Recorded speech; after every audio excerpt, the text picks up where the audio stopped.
Hello ವೀಕ್ಷಕರೇ, ಮಮತಾ ಫುಡೀಸ್ಗೆ ಸ್ವಾಗತ ಸುಸ್ವಾಗತ. ಇವತ್ತು ನಾವು ಗೋಲಿ ಬಜ್ಜೆ ಮಾಡೋದು ಹೆಂಗೆ ಅಂತ ಹೇಳ್ಬಿಟ್ಟು ನೋಡೋಣ.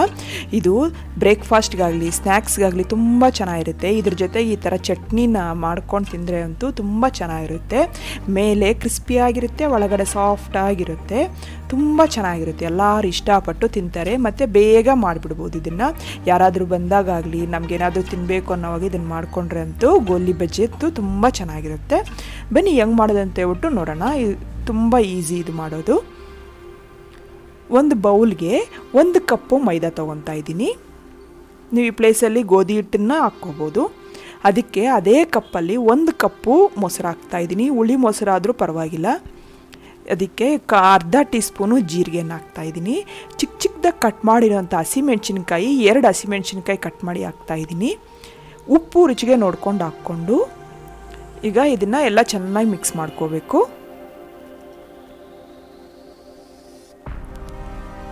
ತುಂಬ ಮಿಕ್ಸ್ ಮಾಡೋದನ್ನು ಬೇಡ.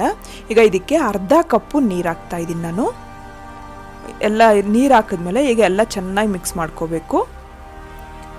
ಆ ಲಂಪ್ಸ್ ಏನು ಇಲ್ದಿರೋಂಗೆ ನೋಡಿಕೊಂಡು ನಾವು ಮಿಕ್ಸ್ ಮಾಡ್ಕೋಬೇಕು. ನೋಡಿ, ಇದು ಕನ್ಸಿಸ್ಟೆನ್ಸಿ ಈ ಥರ ಇರಬೇಕು. ನೋಡಿ, ಈ ಥರ ತುಂಬ ಹಿಟ್ಟು ತುಂಬ ತೆಳ್ಳಕ್ಕಿರಬಾರ್ದು, ತುಂಬ ಗಟ್ಟಿ ಇರಬಾರ್ದು. ಈ ಥರ ಸ್ಪೂನ್ ಎತ್ತಿಬಿಟ್ರೆ ಸ್ವಲ್ಪ ನಿಧಾನಕ್ಕೆ ಬೀಳಬೇಕು. ಈಗ ಇದಕ್ಕೆ ನಾನು ಸೋಡಾ 1 ಪಿಂಚು ಸುಮ್ಮನೆ ಹಂಗೆ ಹಾಕದೇ ಇರೋಂಗೆ ಹಾಕಬೇಕು. ಇದು ಸ್ಕಿಪ್ ಮಾಡಿದ್ರೂ ಒಳ್ಳೆಯದು. ಮೊಸರು ಹುಳಿ ಇದ್ದರೆ ಅಂತೂ ಸೋಡಾ ಹಾಕೋದೇ ಬೇಡ. ಈಗ ಎಲ್ಲ ಈ ಥರ ಎಲ್ಲ ಮಿಕ್ಸ್ ಮಾಡಾದಮೇಲೆ ಈಗ ಇದನ್ನು 1 ಗಂಟೆಯಿಂದ 2 ಗಂಟೆವರೆಗೂ ಅದನ್ನು ನೆನೆಯಕ್ಕೆ ಬಿಡಬೇಕು. 2 ಗಂಟೆ ನೆಂದರೆ ಅಂತೂ ತುಂಬ ಚೆನ್ನಾಗಿರುತ್ತೆ. ಈಗ ಅದನ್ನೊಂದು ಸೈಡ್ಗೆ ಇಟ್ಬಿಟ್ಟು ಅದಕ್ಕೆ ಬೇಕಾಗಿರೋ ಚಟ್ನಿ ಪ್ರಿಪ್ರೇಷನ್ ನೋಡೋಣ. ಒಂದು ಪ್ಯಾನ್ ತೊಗೊಂಡು ಪ್ಯಾನ್ಗೆ 1 ಟೀ ಸ್ಪೂನ್ ಎಣ್ಣೆ ಹಾಕಿ ಅದಕ್ಕೆ 1 ಟೀ ಸ್ಪೂನು ಕಡಲೆಬೀಜ ಹಾಕ್ಬಿಟ್ಟು ಮೀಡಿಯಮ್ ಫ್ಲೇಮ್ ಇಟ್ಕೊಂಡು ಕಡಲೆಬೀಜನ ರೋಸ್ಟ್ ಮಾಡ್ಕೋಬೇಕು. ಈಗ ಇದಕ್ಕೆ ಕಡಲೆಬೀಜ ಸ್ವಲ್ಪ ರೋಸ್ಟ್ ಆದಮೇಲೆ 1 ಟೀ ಸ್ಪೂನು ಧನಿಯಾ ಹಾಕಬೇಕು. ಧನಿಯಾ ಹಾಕ್ಬಿಟ್ಟು ಅದನ್ನು ಅಷ್ಟೇ ಲೋ ಫ್ಲೇಮಲ್ಲಿ ಇಟ್ಕೊಂಡು ನಾವು ಇವಾಗ ಫ್ರೈ ಮಾಡ್ಕೋಬೇಕು ಅದನ್ನು. ಈಗ ಅದಕ್ಕೆ 4 ಒಣಮೆಣ್ಸಿನ್ಕಾಯಿ ಹಾಕ್ತಾಯಿದ್ದೀನಿ. ನೀವು ಖಾರಕ್ಕೆ ನೋಡ್ಕೊಂಡು ಹಾಕ್ಕೊಂಡ್ರು ಆಯಿತು. ನಂಗೆ 4 ಸಾಕಾಯಿತು. 3 ಬೆಳ್ಳುಳ್ಳಿ ಎಸಲು ಹಾಕ್ಕೊಂಡು ಅದಕ್ಕೆ ಕಟ್ ಮಾಡಿರೋಂಥ ಟೊಮೊಟೊನ ನಾನು 2 ಟೊಮೊಟೊ ಹಾಕ್ತಾಯಿದ್ದೀನಿ ಮೀಡಿಯಮ್ ಸೈಜ್ದು. ಉಪ್ಪು ರುಚಿಗೆ ನೋಡ್ಕೊಂಡು ಹಾಕ್ಕೊಂಡು ಈಗ ಇದನ್ನು ಟೊಮೊಟೊ ಸಾಫ್ಟ್ ಆಗೋವರೆಗೂ ನಾವು ಫ್ರೈ ಮಾಡ್ಕೋಬೇಕು. ಟೊಮೊಟೊ ಸಾಫ್ಟ್ ಆದರೆ ಸಾಕು.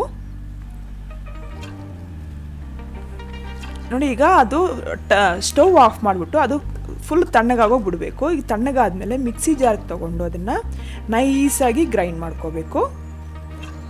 ನೋಡಿ, ಈ ಥರ ಎಲ್ಲ ನೈಸಾಗಿ ಗ್ರೈಂಡ್ ಮಾಡ್ಕೊಂಡಾದ್ಮೇಲೆ ಈಗ ಇದನ್ನು ಒಂದು ಬೌಲ್ಗೆ ಶಿಫ್ಟ್ ಮಾಡ್ಕೋಬೇಕು. ಚಟ್ನಿ ಈಗ ನೋಡಿ ಎಲ್ಲನೂ ನಾನೊಂದು ಬೌಲ್ಗೆ ಶಿಫ್ಟ್ ಮಾಡ್ಕೊತಾ ಇದ್ದೀನಿ. ಅರೋಮೆಟಿಕ್ ಆಗಿರೋ ಚಟ್ನಿ ರೆಡಿಯಾಗಿದೆ.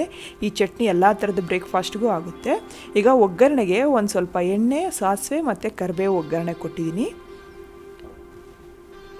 ಇಷ್ಟೇ, ಚಟ್ನಿ ರೆಡಿಯಾಗಿದೆ. ಈಗ ಚಟ್ನಿನ ಒಂದು ಸೈಡ್ಗೆ ಇಟ್ಕೊಂಡು ನಾವು ಈಗ 1 ಅವರ್ ಆಗಿದೆ ನಂದು. ನೋಡಿ, 1 ಅವರ್ಗೆ ಎಲ್ಲ ಎಷ್ಟು ಚೆನ್ನಾಗಾಗಿದೆ ಅಂತ ಹೇಳ್ಬಿಟ್ಟು ಇದು ಚೆನ್ನಾಗಿ ನೆಂದಿದೆ. ನೋಡಿ, ಬಬಲ್ಸ್ ಎಲ್ಲ ಬಂದಿದೆ. ನೋಡಿ, ಸ್ವಲ್ಪ ಅದು ಕ್ವಾಂಟಿಟಿ ಜಾಸ್ತಿ ಆಗಿದೆ. ಈಗೆಲ್ಲ ಒಂದು ಸ್ವಲ್ಪ ಮಿಕ್ಸ್ ಮಾಡಿಕೊಂಡು ಈಗ ಕಡಾಯಿಯಲ್ಲಿ ಎಣ್ಣೆ ಚೆನ್ನಾಗಿ ಕಾಯಬೇಕು.